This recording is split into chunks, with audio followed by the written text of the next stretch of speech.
हिमालय की तराई में बसे एक छोटे से पहाड़ी गांव में अर्जुन नाम का एक निपुण शिकारी रहता था। उसके पास न तो कोई परिवार था और न ही कोई अपना। बचपन में ही माता पिता को खो देने के बाद जंगल ही उसका घर बन गया था। गांव के लोग उसे सिर्फ तब याद करते जब किसी जंगली जानवर का आतंक फैल जाता या फिर कोई दुर्लभ जड़ी बूटी चाहिए होती। अर्जुन के तीर कभी खाली नहीं जाते थे और उसकी निशानेबाजी की चर्चा दूर दूर के गांवों में होती थी। वह एक सामान्य दिन था। सूर्योदय से पहले ही अर्जुन अपने तीर कमान लेकर घने जंगल में शिकार के लिए निकल पड़ा था। आज उसे एक विशेष काम था। गांव के मुखिया की बेटी बीमार थी और वैद्य जी ने कहा था कि सिर्फ नीलकंठ पक्षी के पंख से बनी दवा ही उसे ठीक कर सकती है। नीलकंठ पक्षी बहुत दुर्लभ था और सिर्फ जंगल के सबसे गहरे हिस्से में मिलता था, जहां कोई जाने की हिम्मत नहीं करता था। जैसे जैसे अर्जुन जंगल की गहराई में जा रहा था, पेड़ और भी घने होते जा रहे थे। धूप की किरणें मुश्किल से पत्तों के बीच से छन कर आ रही थीं। चारों तरफ एक रहस्यमय सन्नाटा था। सिर्फ पक्षियों की आवाजें और पत्तों की सरसराहट सुनाई दे रही थी। अर्जुन इस जंगल को अपने घर की तरह जानता था, लेकिन आज कुछ अलग लग रहा था। हवा में एक अजीब सी खुशबू थी, जैसे रात की रानी और चमेली मिलकर महक रही हों। अचानक उसके कदम रुक गए। दूर से एक मधुर आवाज आ रही थी। कोई गा रहा था। आवाज इतनी मीठी और दिल को छूने वाली थी कि अर्जुन को लगा जैसे स्वयं सरस्वती माता गा रही हों। उसने अपना तीर कमान नीचे रख दिया और आवाज की दिशा में चलने लगा। जैसे जैसे वह पास जा रहा था, आवाज और साफ होती जा रही थी। यह कोई लोकगीत नहीं था, बल्कि कुछ और ही था, जैसे प्रकृति खुद गा रही हो। लगभग आधे घंटे चलने के बाद अर्जुन एक खूबसूरत झरने के पास पहुंचा। झरने के चारों तरफ रंग बिरंगे फूल खिले हुए थे और पानी इतना साफ था कि तल तक दिखाई दे रहा था। लेकिन जो दृश्य उसने देखा, उससे उसकी सांस रुक गई।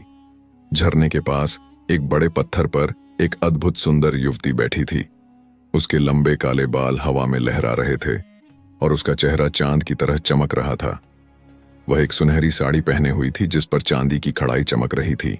अर्जुन को पहले लगा कि वह सपना देख रहा है। इस जंगल के इस हिस्से में कोई इंसान कैसे हो सकता है, और वह भी इतनी सुंदर स्त्री। उसने अपनी आंखें मली और फिर से देखा, लेकिन वह अभी भी वहां थी। युवती का गाना अभी भी जारी था और उसकी आवाज में एक जादुई असर था। अर्जुन को महसूस हुआ कि उसके अंदर का सारा क्रोध, सारी निराशा, सारा अकेलापन जैसे धुल रहा हो। तभी अचानक युवती का गाना रुक गया। उसने अर्जुन की तरफ देखा और उसकी आंखों में आंसू दिखे। अर्जुन समझ नहीं पा रहा था कि क्या करे। वह छुपकर देखता रहा या सामने आकर बात करे। आखिरकार उसने हिम्मत जुटाई और झाड़ियों से बाहर निकला। युवती ने उसे देखा तो पहले डर गई, लेकिन फिर उसकी आंखों में एक अजीब सी चमक आई। कौन है आप? अर्जुन ने धीमे स्वर में पूछा। इस जंगल के इस हिस्से में आप कैसे पहुंची?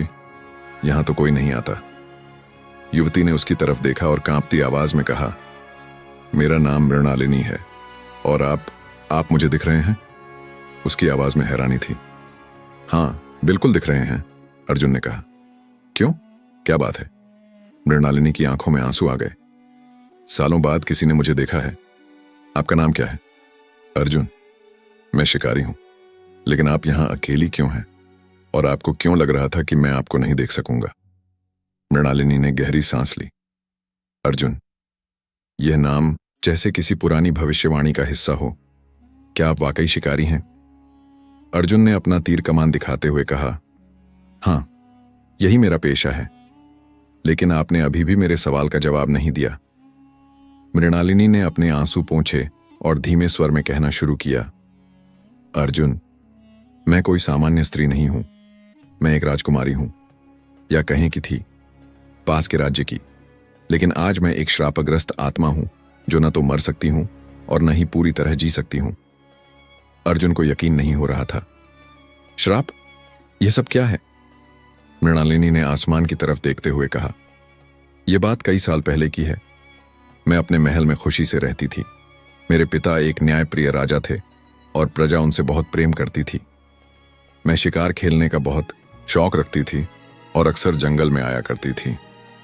एक दिन शिकार खेलते समय मैं अपने साथियों से बिछड़ गई और इसी जंगल में पहुंच गई। यहां मुझे एक छुपी हुई गुफा मिली जहां एक महान ऋषि तपस्या कर रहे थे। गुफा के बाहर एक पवित्र हवन कुंड था जो हमेशा जलता रहता था। यह हवन कुंड प्रकृति देवी को समर्पित था और इसमें से निकलने वाला धुआं पूरे जंगल को शुद्ध रखता था। लेकिन मैं अपनी अज्ञानता में इस हवन कुंड की पवित्रता को समझ नहीं पाई। मृणालिनी की आवाज कांपने लगी। उस दिन मौसम बहुत गर्म था और मैं थकी हुई थी। हवन कुंड के पास एक छोटा जल कुंड था। मैंने सोचा कि यह पानी पीने के लिए है, लेकिन वह वास्तव में हवन के लिए पवित्र जल था। मैंने न केवल वह जल पिया बल्कि उसमें अपना मुंह भी धोया और फिर अनजाने में मैंने हवन कुंड में अपने हाथों से पानी के छींटे मार दिए। अर्जुन ध्यान से सुन रहा था। मृणालिनी ने आगे कहा, जैसे ही पानी की बूंदें अग्नि पर पड़ी, पूरा जंगल कांप गया। आर्शिवर अपनी तपस्या से जाग गए और उन्होंने देखा कि उनकी वर्षों की तपस्या भंग हो गई है। उनका क्रोध देखने लायक था। आकाश में बादल गरजने लगे और जंगल के सारे जानवर डरकर भागने लगे। ऋषिवर ने गरज कर कहा, अरे मूर्ख बालिके, तूने जो किया है उसकी तुझे सजा भुगतनी होगी। तू राजकुमारी है, इसलिए मैं तुझे मृत्यु दंड नहीं देता, लेकिन तुझे अपने कर्म का फल तो मिलना ही चाहिए। और उन्होंने मुझे श्राप दिया, तू इस जंगल में ही रहेगी, न तू मर सकेगी न पूर्ण रूप से जी सकेगी। तू सबके लिए अदृश्य रहेगी। केवल एक दिन एक सच्चा वीर योद्धा आएगा जिसका नाम अर्जुन होगा। अगर वह तेरी सहायता करेगा तो तुझे मुक्ति मिलेगी, अन्यथा तू सदा के लिए इसी जंगल में भटकती रहेगी। अर्जुन की आंखें फैल गईं। मतलब आप वर्षों से यहां अकेली हैं और आपने कभी वापस जाने की कोशिश नहीं की? मृणालिनी ने सिर हिलाया। मैंने कई बार कोशिश की, लेकिन जब भी मैं जंगल की सीमा से बाहर जाने की कोशिश करती हूं, एक अदृश्य दीवार मुझे वापस धकेल देती है। मैं इस जंगल की कैदी हूं और जो भी व्यक्ति यहां आता है वह मुझे देख नहीं सकता। आप पहले व्यक्ति हैं जो मुझे देख सके हैं। तो क्या आप वाकई मानती हैं कि मैं वही अर्जुन हूं जिसकी भविष्यवाणी की गई थी? अर्जुन ने पूछा। मृणालिनी की आंखों में उम्मीद चमकी। मुझे यकीन है। आपका नाम, आपका व्यवसाय और सबसे बड़ी बात, आप मुझे देख सकते हैं। यह सब मेल खाता है। लेकिन उसकी आवाज फिर दुखी हो गई। लेकिन क्या? अर्जुन ने पूछा। श्राप तोड़ना आसान नहीं है। ऋषिवर ने कहा था कि मुक्ति के लिए 3 कठिन परीक्षाएं पास करनी होंगी और यह परीक्षाएं इतनी कठिन हैं कि अब तक कोई भी उन्हें पूरा नहीं कर सका। अर्जुन ने दृढ़ता से कहा, चाहे जितनी भी कठिन हो, मैं कोशिश तो कर सकता हूं। आप इतने सालों से यहां अकेली हैं, यह सोचकर ही दिल दुखता है। बताइए कि क्या करना है? मृणालिनी की आंखों में आंसू आ गए। सच में आप मेरी मदद करेंगे? लेकिन ये परीक्षाएं आपकी जान भी ले सकती हैं। डर गया तो शिकारी कहलाने का क्या मतलब? अर्जुन ने मुस्कुराते हुए कहा। और वैसे भी मेरे पास खोने को कुछ नहीं है, अकेले ही तो जी रहा हूं। मृणालिनी ने उसकी आंखों में झांकते हुए कहा, तो फिर सुनिए। पहली परीक्षा है अहंकार का नाश। आपको गुरु गुफा में जाकर अपने सारे अहंकार, सारे घमंड को त्यागना होगा। वहां आपको अपनी सभी कमजोरियां, सभी भूलें स्वीकार करनी होंगी। दूसरी परीक्षा है भय पर विजय। जंगल में एक काला पहाड़ है जहां सबसे डरावने जीव रहते हैं। वहां आपको अकेले एक रात बितानी होगी, बिना किसी हथियार के। और तीसरी परीक्षा है प्रेम की शुद्धता। इसके बारे में मुझे भी पूरी जानकारी नहीं है, बस इतना पता है कि यह सबसे कठिन परीक्षा है। अर्जुन ने बिना हिचकिचाहट के कहा, मैं तैयार हूं, कल से शुरू करते हैं। अगली सुबह सूरज की पहली किरण के साथ ही अर्जुन तैयार हो गया। मृणालिनी ने उसे गुरु गुफा का रास्ता बताया था। यह गुफा जंगल के सबसे ऊंचे पहाड़ की चोटी पर थी। रास्ता कठिन था और चढ़ाई इतनी तीखी कि सांस फूलने लगती थी। याद रखिएगा, मृणालिनी ने समझाया था, गुफा में आपको पूर्ण सच्चाई से अपनी हर भूल, हर गलती को स्वीकार करना होगा। अगर आपने कुछ भी छुपाया या झूठ बोला तो परीक्षा असफल हो जाएगी। लगभग 4 घंटे की कठिन चढ़ाई के बाद अर्जुन गुफा के मुंह पर पहुंचा। गुफा के अंदर अंधेरा था, लेकिन दूर से एक मधुर प्रकाश आ रहा था। जैसे ही वह अंदर गया, गुफा का मुंह अपने आप बंद हो गया अब वापसी का कोई रास्ता नहीं था। गुफा के बीचों बीच एक छोटा सा कुंड था जिसमें नीला पानी था। कुंड के ऊपर एक दीपक जल रहा था जो कभी बुझता नहीं था। अचानक गुफा में एक आवाज गूंजी, हे वीर, तुम यहां क्यों आए हो? अर्जुन ने कहा, मैं यहां एक निष्कलंक आत्मा को मुक्ति दिलाने के लिए आया हूं। तो पहले अपना परिचय दो, बताओ तुम कौन हो और तुमने अपने जीवन में क्या क्या पाप किए हैं। अर्जुन को पहले तो लगा कि यह आसान है, लेकिन जब वह बोलने लगा तो उसे एहसास हुआ कि सच बोलना कितना कठिन है। मेरा नाम अर्जुन है, उसने शुरू किया। मैं एक शिकारी हूं। मैंने अपने जीवन में हजारों निर्दोष जानवरों को मारा है, कभी जरूरत के लिए, कभी पैसे के लिए और कभी सिर्फ अपने कौशल दिखाने के लिए। आवाज फिर आई, और क्या? सिर्फ यही तो नहीं है तुम्हारे पापों की सूची? अर्जुन को और गहराई से सोचना पड़ा। मैंने अपने गुरु का अपमान किया था। जिस व्यक्ति ने मुझे तीरंदाजी सिखाई, मैंने घमंड में आकर कहा था कि अब मैं उससे भी बेहतर हूं। उसके बाद वह बहुत दुखी हुए और उन्होंने मुझे छोड़ दिया। और भी है, आवाज ने दबाव डाला। अर्जुन की आंखों में आंसू आ गए। मैंने एक बार एक गरीब किसान के खेत से फसल चुराई थी, क्योंकि मेरे पास खाने को कुछ नहीं था, लेकिन मैंने उसे वापस करने की कभी कोशिश नहीं की। जब मैं बेहतर स्थिति में आया, मैंने एक बार गांव के एक व्यापारी को गलत रास्ता बताया था, क्योंकि मैं उसे पसंद नहीं करता था। उसकी वजह से वह पूरे दिन भटकता रहा और उसका बहुत नुकसान हुआ। मैं हमेशा अकेला रहता हूं, क्योंकि मुझे लगता है कि मैं सबसे अच्छा हूं।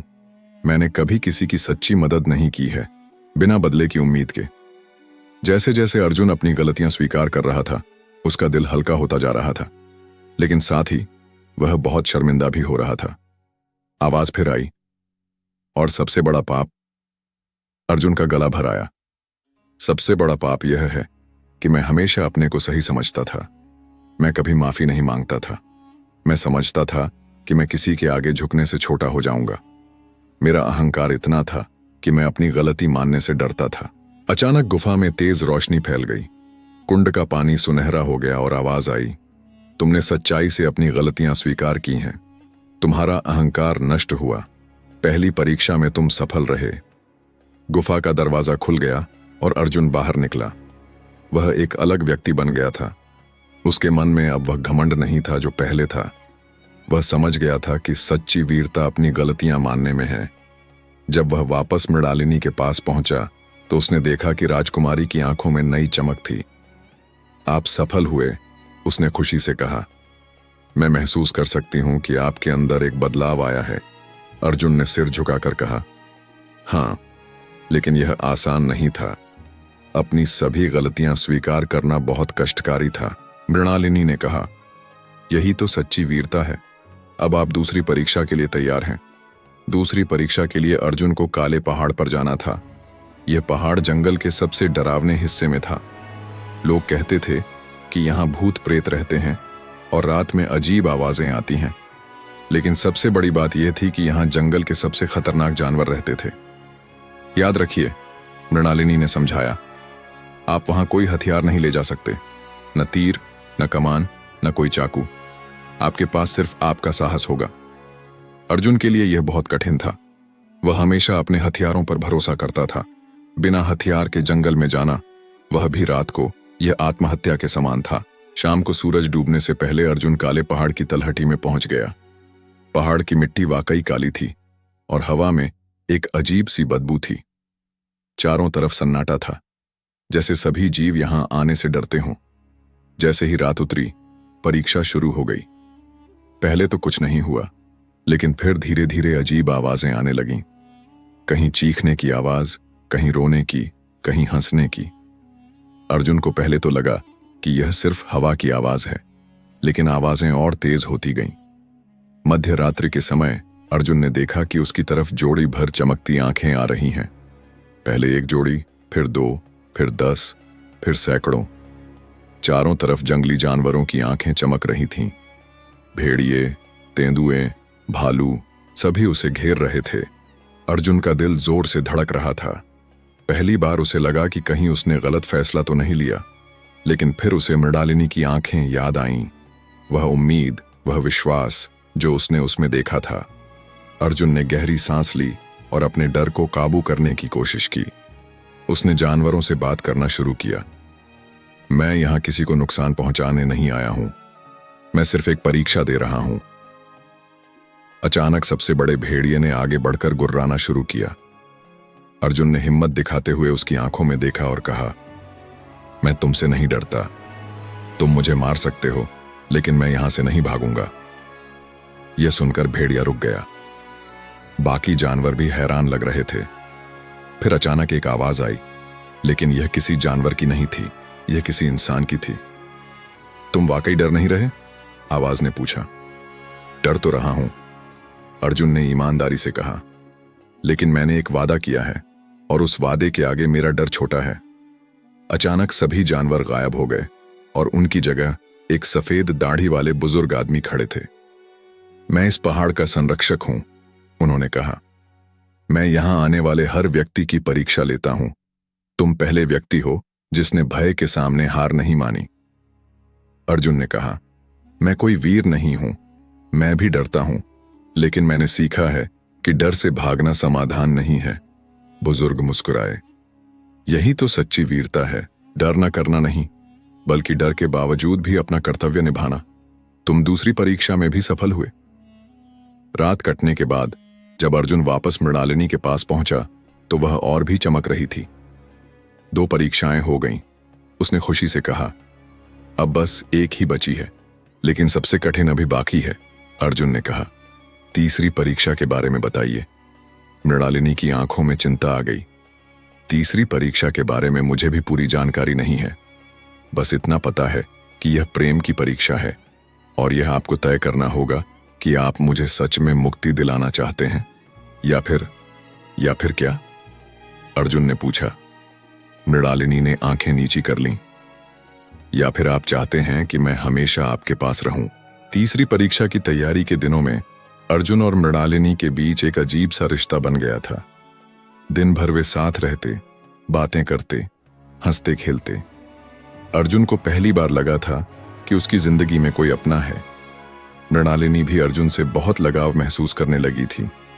वर्षों से वह अकेली थी और अब जब कोई उसकी बात सुनने वाला मिला था तो उसका दिल नहीं चाह रहा था कि यह रिश्ता खत्म हो जाए। एक शाम झरने के पास बैठे हुए मृणालिनी ने कहा, अर्जुन, अगर मैं मुक्त हो गई तो मैं वापस अपने राज्य चली जाऊंगी, फिर हम कभी नहीं मिल पाएंगे। अर्जुन का दिल भारी हो गया। हाँ, यह तो मैंने सोचा ही नहीं था, और अगर मैं यहीं रह गई तो हम हमेशा साथ रहेंगे, मृणालिनी ने धीमे स्वर में कहा। अर्जुन को समझ आ गया कि यही तो तीसरी परीक्षा थी।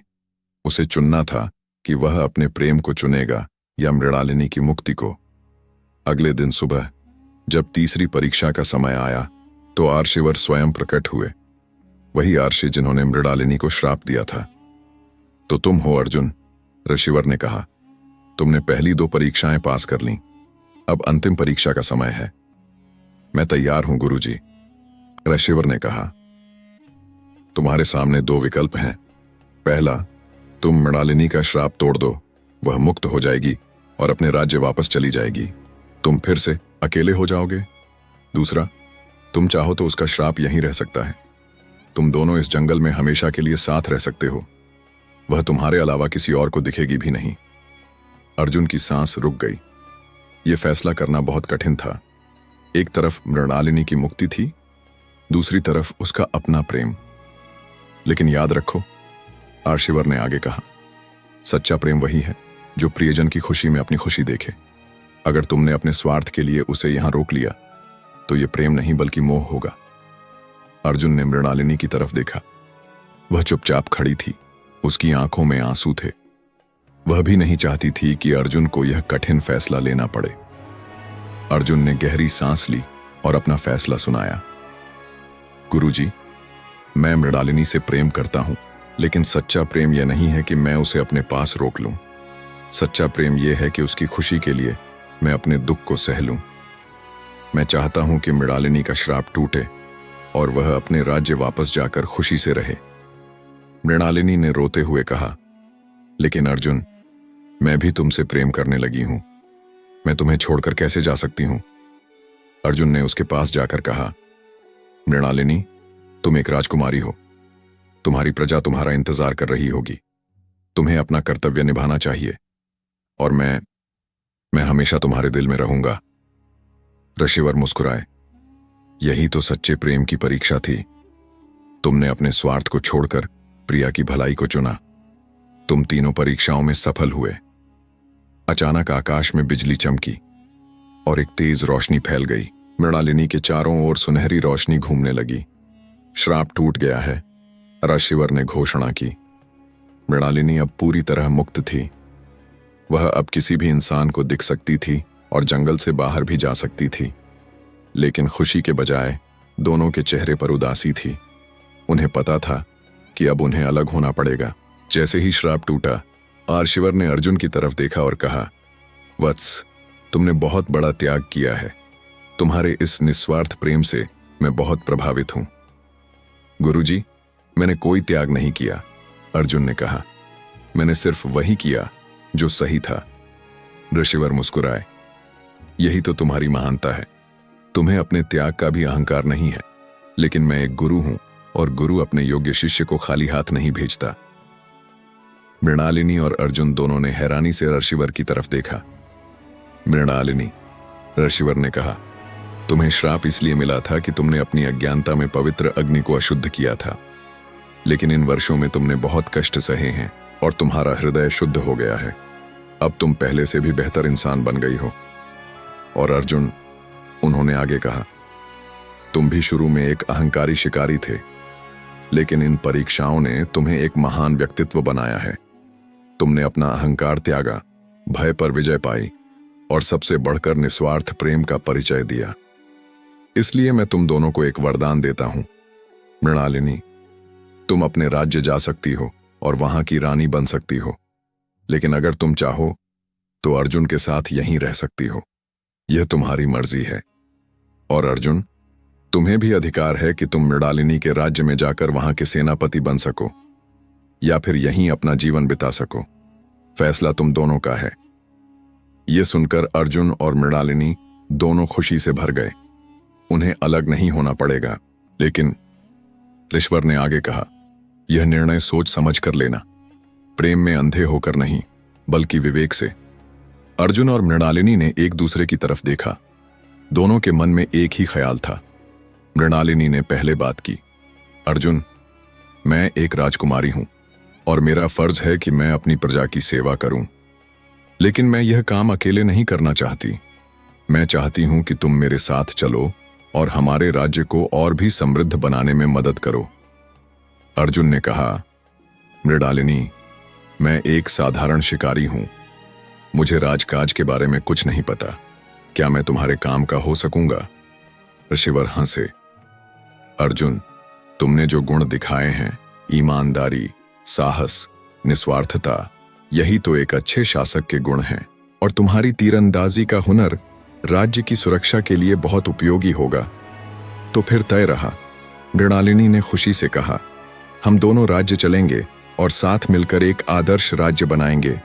ऋषिवर ने आशीर्वाद दिया, तुम दोनों का जीवन सुखमय हो। तुम्हारे राज्य में प्रजा खुश रहे और न्याय का राज्य हो। अर्जुन और मृणालिनी ने जंगल को अलविदा कहा और मृणालिनी के राज्य की तरफ चल पड़े। रास्ते में मृणालिनी ने अर्जुन को अपने राज्य के बारे में बताया। हमारा राज्य पहाड़ों के बीच बसा है। वहां की प्रजा बहुत सीधी सादी है। मेरे पिता बहुत न्यायप्रिय राजा थे। जब मैं गायब हो गई थी तो उन्होंने हर जगह मुझे ढूंढवाया था। आपके गायब होने के बाद राज्य का क्या हुआ? अर्जुन ने पूछा। मृणालिनी की आंखें नम हो गईं। मुझे डर है कि कहीं पिताजी की चिंता में तबीयत खराब ना हो गई हो। वे मुझसे बहुत प्यार करते थे। 3 दिन की यात्रा के बाद वे राज्य की सीमा में पहुंचे। जैसे ही पहली गांव आया, लोगों ने मृणालिनी को देखा तो उनकी आंखें फैल गईं। राजकुमारी, राजकुमारी वापस आ गई। चारों तरफ चीखें गूंजने लगीं। लोग दौड़ दौड़ कर उसके पास आने लगे। एक बुजुर्ग आदमी रोते हुए आया। राजकुमारी, आप कहां थीं? महाराज ने आपको कितना ढूंढवाया। उनकी तबीयत बहुत खराब हो गई है आपकी चिंता में। मृणालिनी की आंखों में आंसू आ गए। पिताजी कैसे हैं? मैं अभी उनसे मिलती हूं। जब वे महल पहुंचे तो राजा साहब बिस्तर पर पड़े थे। मृणालिनी को देखकर वे उठ खड़े हुए। मृणालिनी, मेरी बेटी, राजा ने उसे गले लगाया। तुम कहाँ थी इतने दिन? मैंने तुम्हें हर जगह ढूंढवाया। मृणालिनी ने अपनी पूरी कहानी सुनाई। राजा साहब ने अर्जुन की तरफ देखा और उसके पैर छूने के लिए झुके। नहीं महाराज, यह क्या कर रहे हैं? अर्जुन ने उन्हें रोका। बेटे, तुमने मेरी बेटी को मुक्ति दिलाई है, तुमने उसकी जान बचाई है। मैं तुम्हारा कितना भी एहसान मानूं, कम है। अगले दिन पूरे राज्य में खुशी का माहौल था। राजकुमारी के वापस आने पर हर घर में मिठाई बांटी गई। राजा साहब ने अर्जुन से कहा, बेटे, मैं तुम्हें अपना उत्तराधिकारी बनाना चाहता हूं। मृणालिनी के साथ तुम्हारा विवाह होगा और तुम दोनों मिलकर इस राज्य को संभालोगे। अर्जुन ने विनम्रता से कहा, महाराज, मैं एक साधारण आदमी हूं, मुझे राजकाज नहीं आता। बेटे, राजा ने समझाया, राजकाज सीखा जा सकता है, लेकिन जो गुण तुम में हैं, ईमानदारी, न्याय, निस्वार्थता, यह जन्म से आते हैं और यही सबसे जरूरी है। पूरे राज्य में अर्जुन और मृणालिनी के विवाह की तैयारियां शुरू हो गईं। ये केवल एक व्यक्तिगत खुशी का मामला नहीं था, बल्कि पूरी प्रजा के लिए उत्सव था। आखिरकार उनकी प्रिय राजकुमारी सकुशल वापस आ गई थी और एक योग्य वर से उसका विवाह हो रहा था। विवाह से पहले अर्जुन को राज्य के कामकाज की जानकारी दी जाने लगी। राजा के मंत्रियों ने उसे न्याय, प्रशासन और राज्य की नीतियों के बारे में सिखाना शुरू किया।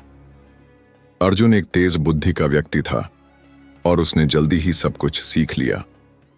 आपकी तीरंदाजी का कौशल राज्य की सुरक्षा के लिए बहुत उपयोगी होगा, मुख्य सेनापति ने कहा। हमारे सैनिकों को आपसे बहुत कुछ सीखने को मिलेगा। विवाह का दिन आ गया। पूरा राज्य फूलों से सजा हुआ था। दूर दूर से लोग आए थे। अर्जुन को पहले कभी इतनी भव्यता नहीं दिखी थी, लेकिन वह घबराया नहीं था। उसका मन शांत था, क्योंकि वह जानता था कि यह सब सही कारणों से हो रहा है। जब मृणालिनी दुल्हन बनकर आई तो अर्जुन की सांस रुक गई।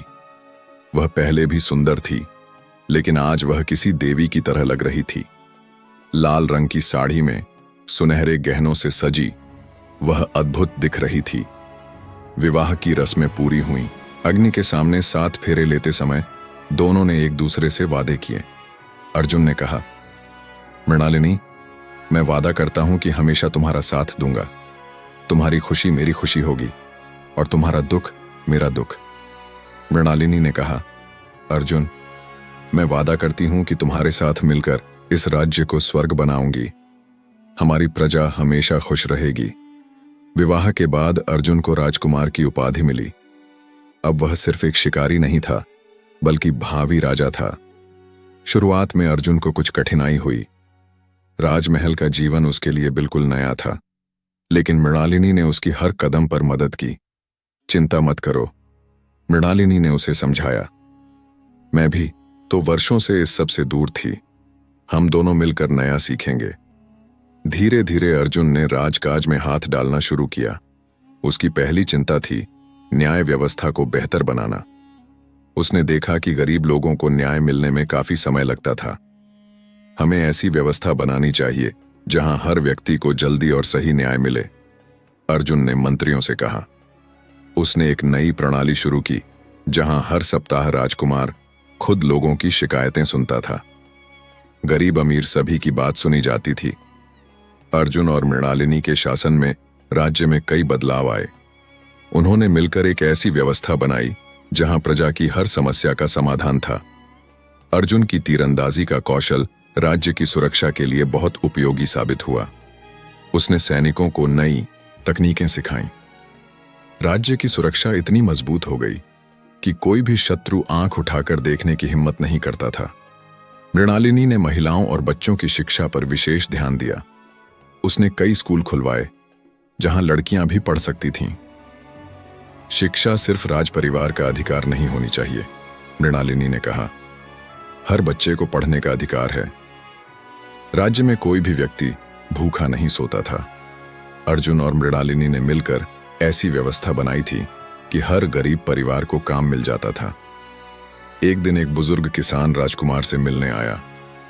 हुजूर, मेरा खेत बहुत छोटा है और उससे मेरा गुजारा नहीं होता। मैं कर्ज में डूब गया हूं। अर्जुन ने उसकी पूरी बात सुनी और कहा, चाचा जी, आपको चिंता करने की जरूरत नहीं। राज्य आपको एक और खेत देगा और आपका कर्ज राज्य माफ कर देगा। ऐसी कई घटनाओं से अर्जुन और मृणालिनी की प्रजा में बहुत इज्जत बढ़ी। लोग उन्हें माता पिता की तरह मानने लगे। पास के राज्यों के राजाओं ने भी उनकी तारीफ की। इस राज्य में जैसा न्याय और व्यवस्था है, वैसी हमने कहीं नहीं देखी, एक राजा ने कहा। अर्जुन हमेशा विनम्र रहता था। यह सब मृणालिनी की बुद्धि और प्रजा के सहयोग का परिणाम है, वह कहता था। 2 साल बाद मृणालिनी ने एक पुत्र को जन्म दिया। राज्य में खुशी का माहौल था। राजकुमार के घर में उत्तराधिकारी आ गया था। अर्जुन बहुत खुश था। अब हमारे पास सब कुछ है, उसने मृणालिनी से कहा। एक खुशहाल राज्य, प्रेम करने वाली प्रजा और अब एक प्यारा बेटा। हाँ, मृणालिनी मुस्कुराई। लेकिन सबसे बड़ी बात यह है कि हमें एक दूसरे का साथ मिला। साल बीत गए। अर्जुन अब एक अनुभवी राजा बन गया था। उसके राज्य की चर्चा दूर दूर तक होती थी। लोग कहते थे कि यह राज्य धरती पर स्वर्ग के समान है। एक दिन अर्जुन और मृणालिनी अपने बेटे के साथ उसी जंगल में घूमने गए जहां उनकी पहली मुलाकात हुई थी। वह झरना अब भी वैसा ही खूबसूरत था।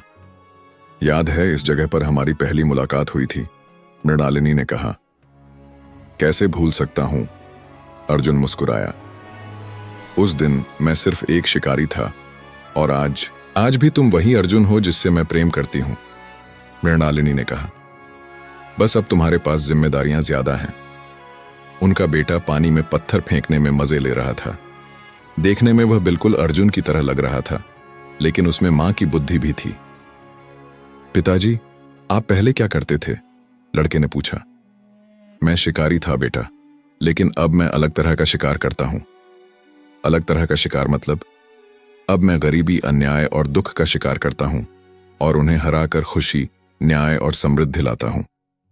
बच्चे ने खुशी से ताली बजाई। मैं भी बड़ा होकर वैसा ही शिकारी बनूंगा। तभी झाड़ियों से आर्शिवर प्रकट हुए। 10 साल बाद उन्हें देखकर अर्जुन और मृणालिनी दोनों बहुत खुश हुए। गुरुजी, दोनों ने एक साथ कहा और उनके पैर छुए। मैं तुम दोनों को देखने आया था, ऋषिवर ने कहा। मैंने सुना है कि तुमने एक आदर्श राज्य बनाया है। आपकी कृपा से गुरुजी, अर्जुन ने विनम्रता से कहा। नहीं बेटा, यह तुम्हारी मेहनत और सच्चाई का परिणाम है। तुमने जो परीक्षाएं दी थीं, उसका असली फायदा अब दिखा है। गुरुजी, वह परीक्षाएं क्या वाकई जरूरी थीं? मृणालिनी ने पूछा। आर्शिवर मुस्कुराए। बेटी, वह परीक्षाएं सिर्फ श्राप तोड़ने के लिए नहीं थीं। वह अर्जुन को एक बेहतर इंसान बनाने के लिए थीं। देखो, आज वह कितना अच्छा राजा बना है। पहली परीक्षा में उसने अपना अहंकार त्यागा, इसीलिए आज वह एक विनम्र राजा है जो प्रजा की बात सुनता है। दूसरी परीक्षा में उसने भय पर विजय पाई, इसीलिए आज वह कठिन से कठिन परिस्थिति में भी हिम्मत नहीं हारता। और तीसरी परीक्षा में उसने निस्वार्थ प्रेम दिखाया, इसीलिए आज वह अपनी प्रजा से सच्चा प्रेम करता है। अर्जुन की आंखों में आंसू आ गए। गुरुजी, आपने मुझे जो कुछ सिखाया है, उसके लिए मैं जीवन भर आपका आभारी रहूंगा। बस एक बात का ध्यान रखना, ऋषिवर ने कहा। यह कहानी यहीं खत्म नहीं होती। तुम्हारा बेटा भी बड़ा होगा, उसे भी सही राह दिखानी होगी और तुम्हारी प्रजा की अगली पीढ़ियों का भी ख्याल रखना होगा। जी गुरुजी, हम इस बात का पूरा ख्याल रखेंगे, मृणालिनी ने कहा। ऋषिवर ने बच्चे का सिर सहलाया। यह बालक भी बहुत महान व्यक्ति बनेगा। इसमें मां बाप दोनों के गुण हैं। अंत में ऋषिवर ने कहा, याद रखना, सच्चा प्रेम, त्याग और सेवा ही जीवन का असली मकसद है। तुम दोनों ने यह समझ लिया है। अब इसे आने वाली पीढ़ियों तक पहुंचाना तुम्हारी जिम्मेदारी है। यह कहकर ऋषिवर अदृश्य हो गए। अर्जुन, मृणालिनी और उनका बेटा वापस अपने महल लौट गए, लेकिन अब उनके मन में एक नया उत्साह था, अपने राज्य को और भी बेहतर बनाने का, अपने बेटे को सही संस्कार देने का और आने वाली पीढ़ियों के लिए एक आदर्श छोड़कर जाने का। यह कहानी हमें कई महत्वपूर्ण बातें सिखाती है। पहली बात यह कि जीवन में कभी कभी हमें कठिन परीक्षाओं से गुजरना पड़ता है, लेकिन यह परीक्षाएं हमें तोड़ने के लिए नहीं, बल्कि बनाने के लिए होती हैं। अर्जुन एक साधारण शिकारी था। उसमें अहंकार था, डर था और स्वार्थ भी था। लेकिन जब उसने किसी और की भलाई के लिए कुछ करने का फैसला किया तो उसे खुद को बदलना पड़ा, और इस बदलाव में ही उसकी असली महानता थी। दूसरी बात यह है कि सच्चा प्रेम वही है जो प्रियजन की खुशी में अपनी खुशी देखता है। अर्जुन मृणालिनी को अपने पास रोक सकता था, लेकिन उसने उसकी मुक्ति को चुना। यही सच्चे प्रेम का प्रमाण था। तीसरी बात यह है कि अगर हमारी नीयत साफ हो और हम सच्चे दिल से किसी की भलाई करना चाहें तो ईश्वर हमारी सहायता करता है। अर्जुन ने निस्वार्थ भाव से मदद की और उसे सब कुछ मिल गया। चौथी बात यह है कि हर व्यक्ति में बदलने की क्षमता होती है। चाहे कोई कितना भी बुरा क्यों ना हो, अगर वह चाहे तो अच्छा बन सकता है। अर्जुन भी पहले एक स्वार्थी व्यक्ति था, लेकिन उसने खुद को बदला। पांचवी बात यह है कि सच्ची सफलता वही है जो सबकी भलाई में हो। अर्जुन राजा बना, लेकिन उसकी सच्ची सफलता इस बात में थी कि उसकी प्रजा खुश थी। आज के समय में जब लोग सिर्फ अपने बारे में सोचते हैं, यह कहानी हमें सिखाती है कि दूसरों के लिए जीना कितना सुंदर है। जब हम किसी और की खुशी के लिए कुछ करते हैं तो हमें जो संतुष्टि मिलती है वह किसी भी स्वार्थ से कहीं ज्यादा होती है। मृणालिनी और अर्जुन की कहानी एक परी कथा लग सकती है, लेकिन इसके संदेश बिल्कुल असली हैं। अगर हम अपने अंदर के अहंकार को मिटाएं, डर पर विजय पाएं और निस्वार्थ प्रेम करना सीखें, तो हमारी जिंदगी भी एक खूबसूरत कहानी बन सकती है। यह कहानी हमें यह भी सिखाती है कि कभी कभी जो हमें सजा लगती है वह वास्तव में हमारे भले के लिए होती है। मृणालिनी को श्राप मिला था, लेकिन उसी श्राप के कारण उसे अर्जुन जैसा जीवन साथी मिला। अंत में यह कहानी हमें यह संदेश देती है कि जीवन में सबसे महत्वपूर्ण चीज प्रेम है, लेकिन यह प्रेम स्वार्थी नहीं बल्कि निस्वार्थ होना चाहिए। जब प्रेम निस्वार्थ होता है तो वह न केवल हमारी बल्कि पूरी दुनिया की खुशी का कारण बनता है। सच्चा प्रेम वह नदी है जो बहते बहते सबको जीवन देती है। वह सूरज है जो चमकते चमकते सबको रोशनी देता है, और वह हवा है जो सांस बनकर सबको जिंदगी देती है। अर्जुन और मृणालिनी की कहानी से सीख, यह कहानी यहीं समाप्त होती है, लेकिन इसका संदेश हमेशा के लिए है। हम सब अपने जीवन में एक अर्जुन बन सकते हैं। बस जरूरत है सही राह चुनने की, सच्चे प्रेम को समझने की और दूसरों की खुशी में अपनी खुशी ढूंढने की।